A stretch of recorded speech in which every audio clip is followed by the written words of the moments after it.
అలా పద్మశ్రీ అవార్డు ప్రకటించబడిందో లేదో వ్యక్తిగతంగా పెద్దల ఇళ్లకు వెళ్ళి శుభాకాంక్షలు అందించటం, మరి ఈరోజు ఇంతమంది ముందు ఇంత కనుల పండుగైన కార్యక్రమం నిర్వహించటం ఇది తెలంగాణ రాష్ట్ర ఉత్సవంగా మీకు తెలియచేస్తూ ఇప్పుడు ఆత్మీయ దృశ్యాన్ని ఆవిష్కరిస్తున్నాం. ఈ వేదిక పైన గౌరవనీయులైన ముఖ్యమంత్రి వర్యులు పద్మ విభూషణ్ అవార్డు గ్రహీతల్ని సత్కరిస్తారు. రమణమ్మ రంగయ్య నాయుడుల పుణ్యపు కడుపున పుట్టిన బిడ్డడు, త్రిభాషా యోధుడు, అందరికీ ఆమోదయోగ్యుడు పెద్దలు గౌరవనీయులు వెంకయ్యనాయుడు గారిని సవినయంగా సాదరంగా ఆహ్వానిస్తోంది సన్మాన వేదిక.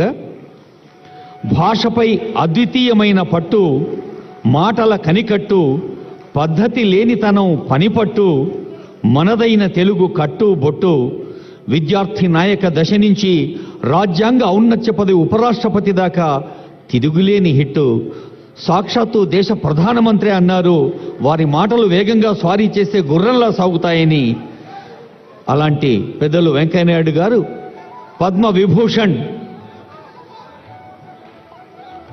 అవార్డును సొంతం చేసుకున్న సందర్భం.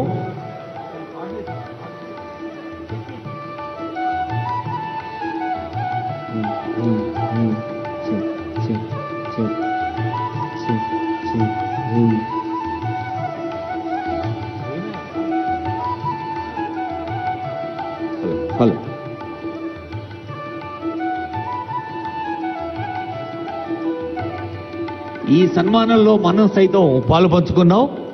కరతాళ ధ్వనులతో